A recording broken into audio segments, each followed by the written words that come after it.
지난 한두 주 또 잘 지냈습니까? 저도 염려해 주셔서 또 지난 한두 주 잘 지냈습니다. 오늘은 우리가 이제 성도이기 때문에, 그리스도인이기 때문에 하나님께 솔직히 나가는 그런 모습에 대해서 함께 묵상을 나누고자 합니다. 오늘 우리가 좀 이 묵상을 통해서 하나님께도 솔직히 나가고 다른 사람, 인간 대 인간, 이웃에 대해서도 진실하게 나가는 법에 대해서 우리가 한번 살펴보도록 그렇게 하겠습니다. 오늘 이 주제와 관련된 우리 하나님의 말씀은 창세기 32장 22절에서부터 30절까지 제가 봉독해 드리겠습니다. 구약 성경 49면 정도 있겠습니다. 창세기 32장 22절에서 30절까지입니다. 이제 자유순 줄 알고 제가 봉독해 드리겠습니다. 밤에 일어나 두 아내와 두 여종과 11아들을 인도하여 약복 나루를 건넬세. 그들을 인도하여 시내를 건너가게 하며 그의 소유도 건너가게 하고 야곱은 홀로 남았더니 어떤 사람이 날이 새도록 야곱과 씨름하다가 자기가 야곱을 이기지 못함을 보고 그가 야곱의 허벅지 관절을 치매 야곱의 허벅지 관절이 그 사람과 씨름할 때에 어긋났더라. 그가 이르되 날이 새려하니 나로 가게 하라. 야곱이 이르되 당신이 내게 축복하지 아니하면 가게 하지 아니하겠나이다. 그 사람이 그에게 이르되 내 이름이 무엇이냐? 그가 이르되 야곱이니이다. 그가 이르되 내 이름을 다시는 야곱이라 부를 것이 아니요 이스라엘이라 부를 것이니 이는 내가 하나님과 및 사람들과 겨루어 이겼음이니라. 야곱이 청하여 이르되 당신의 이름을 알려주소서. 그 사람이 이르되 어찌하여 내 이름을 묻느냐 하고 거기서 야곱에게 축복한지라. 그러므로 야곱이 그곳 이름을 브니엘이라 하였으니 그가 이르기를 내가 하나님과 대면하여 보았으나 내 생명이 보존되었다 함이더라. 아멘. 예, 오늘 본문에 보면 여러분 잘 아시겠습니다만 야곱이 애삼촌 라반의 집에서 재산을 좀 많이 가지게 되었습니다. 가축대도 많이 가지게 되었고 또 자녀들도 아들이 11나 되는 그런 자녀들을 거느리게 되었습니다. 고대근동에 잘 아시는 것처럼 세 가지 부자의 요건이 있습니다. 땅과 자녀와 가축대입니다. 땅은 유목민이기 때문에 소유할 수 없었지만은 그는 이제 가축대라든가 또 여기 자녀들 아들이 11명이나 됐다 이렇게 이제 얘기를 하고 있습니다. 이 본문에서 20년 전을 한번 돌아가 보시면 잘 알 것입니다. 그는 자기 아버지 이삭의 집에 함께 형님과 있으면서 워낙 또 이게 머리를 굴리는 인간이에요. 그러다 보니까 자기가 어떻게 하든지 저 바보 같은 형 에서 밑에 깔려 있을 게 아니고 저 에서의 약점을 이용해서 내가 좀 이 뭐라 그럴까요? 우위를 그 위치를 우위를 점해서 어떤 그런 과거의 고대 근동에 있었던 장자권을 자기가 빼앗아 가지고 그걸 좀 세도를 흔들면서 한번 그렇게 살아보면 좋겠다. 이렇게 해서 들에서 사냥하던 형 에서가 배고파 죽을 지경이 됐는데 그때 마침 죽을 좀 끓여가 가지고 내가 이거 죽을 너한테 형한테 줄 테니까 나한테 장자권을 넘겨라. 에서는 대수롭지 않게 그걸 넘겼다 그랬습니다. 그런데 결국에는 그 야곱이라는 이 아주 약삭빠른 인간이죠. 아버지와 형님을 속였어요. 아버지는 눈이 침침했다 그랬죠. 그래서 아버지는 그렇게 속이고, 음성은 이제 안 보이니까 여기다 손에다 뭐 털을 이렇게 묻혀가지고 털을 묻혀서 뭐 자기가 마치 애석인 것처럼 하고 형한테는 팥죽 한 그릇에 그 배고픔을 이기지 못하는 그 형을 속여서 이렇게 장자권을 따내고 말았습니다. 빼앗고 말았다 이거지. 그러나 여러분 장자권을 빼앗으면 뭐합니까? 그는 그 뒤로부터 도망자가 신세가 되었어요. 그래서 베델로 가다가 돌을 베개 삼고 잘 수밖에 없었던 도망자요 노숙자가 될 수밖에 없었다는 것입니다. 자, 그러 이제 20년이 지났다 이겁니다. 그래서 20년 지난 다음에 지금 보시는 것처럼 그때는 비록 도망자의 신세였고 노숙자의 신세였습니다만 이제는 제법 재산을 갖추게 됐어요. 아들도 11가 되고 소떼, 양떼, 낙타떼가 막 엄청 많은 거예요. 이제 아주 자기는 의기양양하게 된 것입니다. 근데 이제 야곱에게는 이제 한 가지는 남았어요. 금이 환향하는 일만 남았습니다. 이 많은 식솔과 재산을 거느리고 아버지 집에 돌아가서 환대를 받는 것, 그것이 이제 하나 남았는데 거기 걸림돌이 있었어요. 형 에서가 길목을 지키고 있었다는 것이었어요. 자, 여기 보면은 형 에서가 거기 보면은 군사 400인을 딱 소집해 가지고 일으켜서 거기서 준비하고 있다는 거예요. 그런데 이 만나는 형님을 해우하는 과정에 보면 또 야곱의 약삭 빠른 그 머리 두뇌, 이것이 또 최대한도로 작동하기 시작하는 것입니다. 만반의 준비를 갖춰서 여차하면 이제 튈 생각을 하고, 보십시오 여러분, 자기의 종들을 맨 앞에 세우고 그 다음에 가축대를 이렇게 두 대로 나누어서 거기 또 세워놓고 이렇게 해가지고 이제 형을 만나러 가는 거예요. 자기 목숨은 최대한 살리고 종들이야 가축이야 그건 뭐 문제될 게 없다, 이렇게 생각한 것 같습니다. 저는 이 말씀을 보면서 참 그래도 야곱이 어떻게 하나님을 아는 사람이라는데 참 비겁하기 그지없다. 쉽게 말하면 솔직하지 못하다는 거예요. 솔직하지 못하다. 자신이 형 에서를 속였으면 그 잘못을 용서받으려면 자기가 앞장서야 되죠. 아이고 형님, 제가 20년 전에 정말 잘못했습니다. 죽을 죄를 졌습니다. 살려주십시오. 이게 정상이에요. 근데 보세요. 자, 죽여도 될 것, 없어져도 될 것들은 다 앞에 세우고 어떻게 하든지 뭐 자기와 자기 가족들은 한번 살려보겠다고 이렇게 지금 그 꼼수를 세워서 가고 있는 것 아니겠습니까? 마지막까지 수단과 방법을 가리지 않고 자기와 자기 가족과 또 나아가서는 그런 자기 재산을 최대한도로 지키려는 모습이에요. 저는 그런 생각을 해봤어요. 만약에 야곱에게 잘못이 없었다면 이렇게 해도 된다라고 생각해요. 이렇게 해도 된다고 생각해요. 그렇지 않습니까? 아니 내가 잘못한 것이 없는데 무단히 또 재산도 빼앗길 뿐만 아니고 목숨도 왔다 갔다 하는 그런 상황이니까 충분히 그렇게 할 수 있다고 생각해요. 그러나 지금 그런 상황이지 않습니까? 20년 전에 아버지를 속이고 형님을 속이고 그렇게 도망간 신세가 이제 돌아가게 됐을 때는 형님한테 사죄를 하고 아버지한테가 사죄를 해야 되는데 그런 생각이 거의 없는 거예요. 이런 모습을 보면서 우리의 모습은 어떤가? 우리가 하나님 앞에 나갈 때나, 그러니까 우리 그리스도인은요, 이게 인간 앞에 나가는 것은요, 곧 하나님 앞에 나가는 것과 똑같다고 생각해요. 인간을 홀대하기 시작하고 인간을 속이기 시작하면 그건 하나님을 속이는 거거든요. 네. 그게 더 아주 절실한 문제라고 생각을 해보게 되는 것이죠. 사실은 야곱이 베델에서 도망자와 노숙자의 신세가 되었을 때 깨달았어야 된다는 거예요. 내가 남을 속이고 다른 사람한테 불이익을 주고 다른 사람을 힘들게 하면은 내가 이런 꼴이 되고 마는구나 하고 그때부터 멈췄어야 되는 거예요. 응? 그때부터 생각해. 20년이 지난다고 형님이 가만히 있겠어요? 장자권을 빼앗아 가지고 자기를 속이고 아버지를 속이고 그렇게 했으니 그 가만 내비두겠습니까? 용서할 수 없는 것이죠.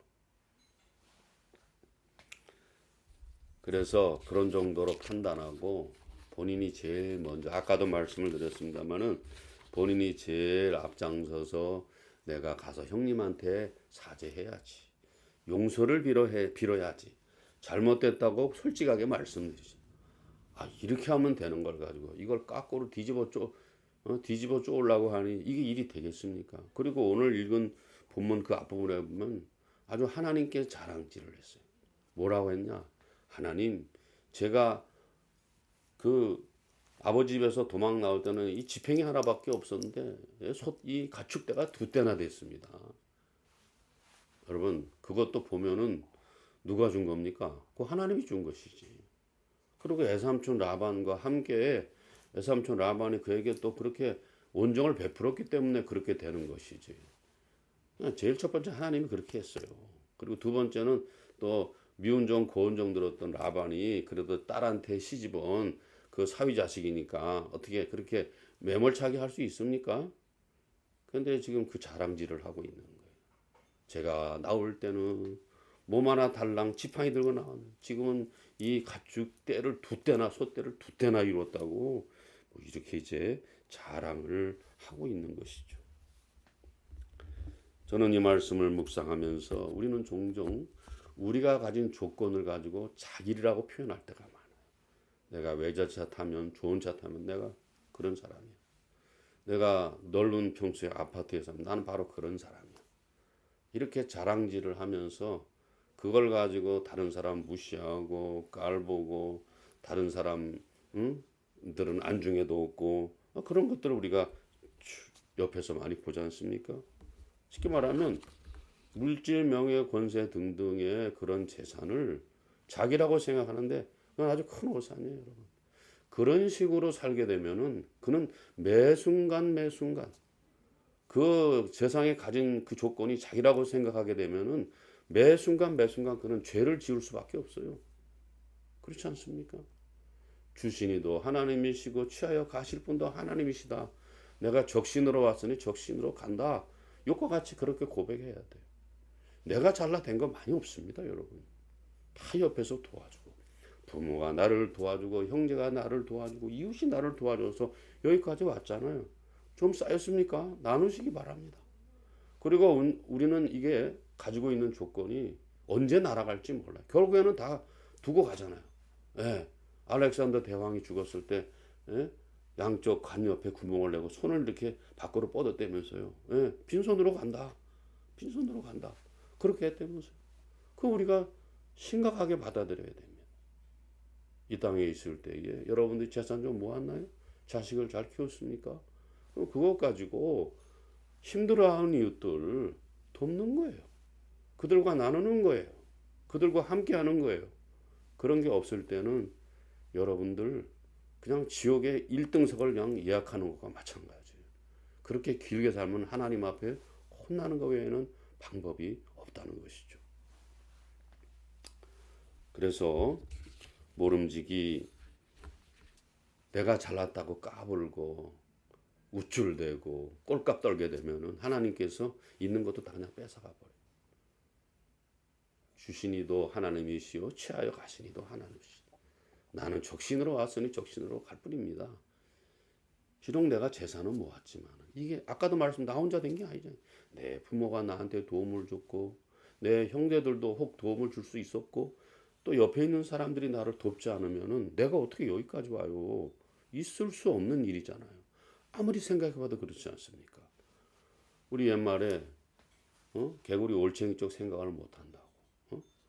내가 과거에 어떤 존재였는가 하는 것을 깊이 생각해 보는 것이 매우 중요하다 이 말이에요. 그래서 모름지기 성도는 지금 우리가 묵상해 본 것처럼 하나님 앞에서도 솔직하게 나가고 사람들 앞에서도 솔직하게 나가는 거예요.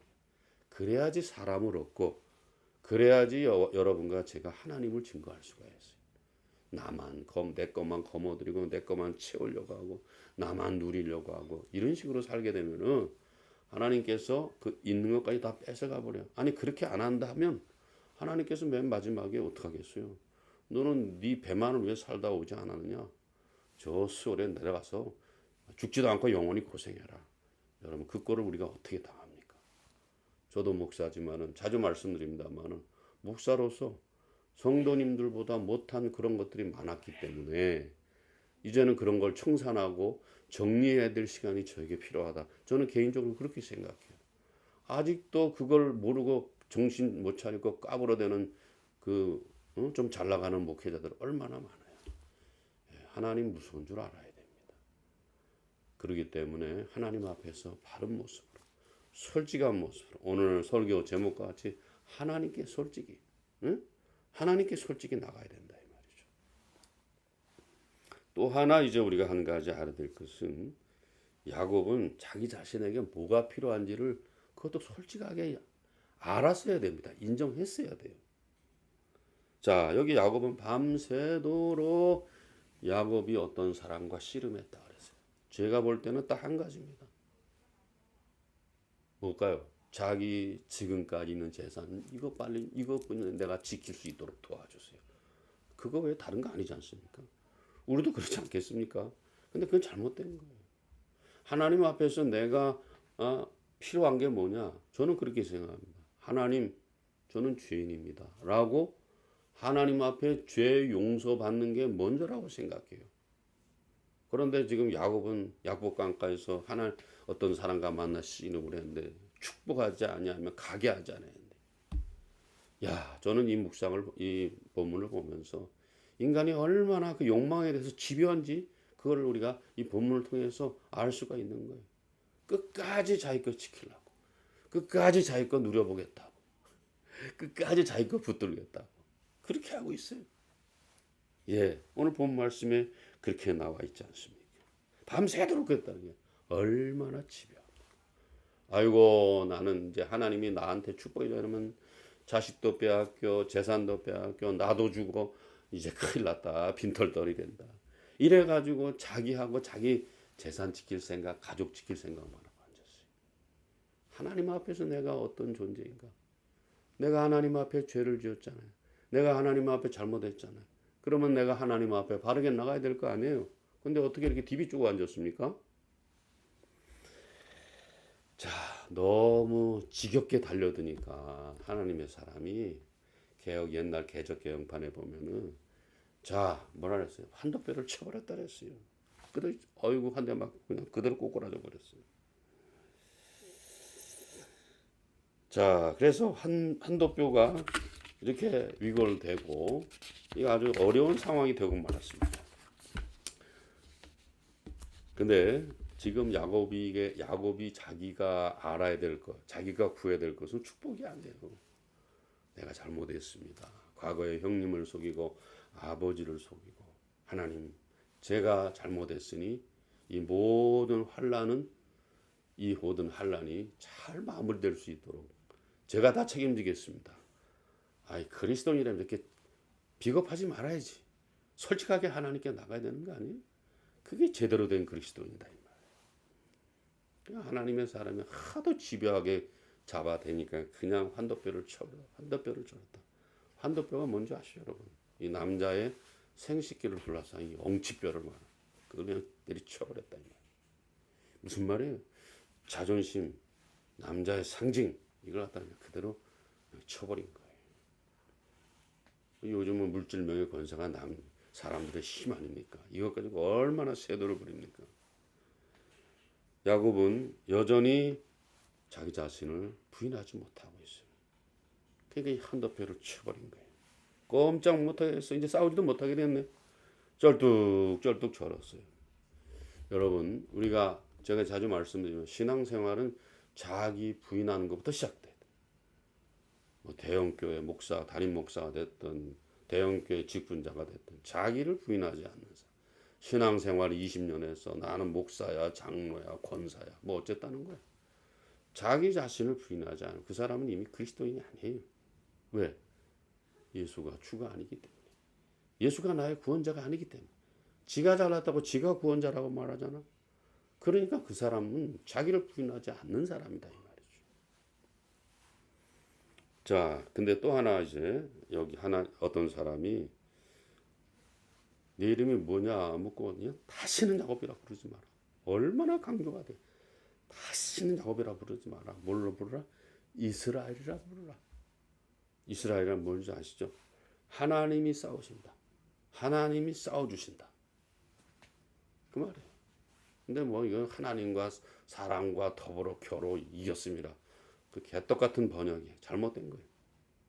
여러분, 그러면 뒤에 보세요. 분이엘 해석할 때 내가 하나님과 대면하였으나 생명이 보존된다. 이 해석을 어떻게 할 거예요? 이런 엉터리는 하면 안 된다 이 말이에요. 하나님이 싸워주시는 사람이 돼야 돼요. 그럼 하나님이 어떤 사람을 위해 싸워주시겠습니까? 한번 생각해 보세요. 하나님이 어떤 사람을 위해 싸워주실까? 하나님은 말씀대로 사는 사람을 위해서 싸워주십니다. 제가 입이 닳도록 귀가 따갑도록 늘 드리는 말씀. 성경은 사랑이고 옳은 일이고 선한 일. 여러분 옳은 일 안 하시면 하나님 절대로 돕는 거 아니에요. 여러분 선한 일 안 하시면 하나님께서 절대로 돕는 거 아니에요. 그거는 사탄이 돕는 거예요. 꼼수다 이거지, 꼼수. 우리는 그 꼼수에 넘어가서는 안 된다라는 것이. 그래서 하나님께서 아무런 대책을 안 세워주시는데 내가 무슨 대책이 있겠어요? 내가 돈 있으면 뭐 하겠어요? 명예가 있으면 뭐 하겠어요? 권세가 있으면 뭐, 건강 있으면 뭐 하겠어요? 다 없어질 건데. 어? 아니 그리고 영원히 죽지도 않는다잖아. 가가지고 그냥 지옥불에 던져가지고 그냥 아 뜨거. 아이고. 영원토록 그렇게 한다 그러잖아요. 어떻게 하시려고 그래 지금? 우리가 그 점을 잊지 않았으면 좋겠습니다. 이제 묵상을 정리를 해봅니다. 야곱은 솔직해야 됐어요. 어떻게 솔직하냐? 자기 지은 죄에 대해서 고백했어야 됐어요. 내가 20년 전에 아버지를 속이고 형님을 속인 거 하나님 잘못했습니다. 요렇게 하고 나가야지. 또 하나 진짜 자격이 필요한 뭐야? 약복강가에서 밤이 맞도록 하나님의 사랑과 씨름했는데 그거 왜 씨름했어? 재산 지켜달라는 거 아니에요? 자기 재산 지켜달라는 거예요. 자기 가족 지켜달라고. 그에게 필요한 게 뭡니까? 그에게 필요한 것은 회개예요. 회개. 제가 잘못했습니다. 용서해 주세요. 제가 아까 전자는 저에게 책임이 있습니다. 그리고 내게 필요한 것은 하나님이 저의 회개를 받아주는 것입니다. 야복강가에서 어떤 사람과 밤이 맞도록 씨름해서 자기 재산을 보호받으려는 게 아니고 자기의 잘못을 그대로 말씀드리고 제게 필요한 것은 하나님의 용서가 필요합니다. 이렇게 기도했지. TV 쪼고 앉았습니다. 여러분 오늘 함께 이 묵상을 하는 말씀은 제가 볼 때는 그렇습니다. 이제부터 영원히 필요한 것이 하나님께 솔직히. 하나님께 솔직히. 그것은 사람에게도 솔직히, 이웃에게도 솔직히. 꾸며대고 가식적이고 회칠한 무덤 같고 그런 부분에 하나님이 전혀 인정을 안 하신다는 거예요. 오늘 이 말씀을 기억하면서 또 한 주간도 하나님께 솔직히 이웃에게 솔직히 나가시는 여러분 되시기를 주님의 이름으로 부탁을 드립니다. 감사합니다. 평안하십시오.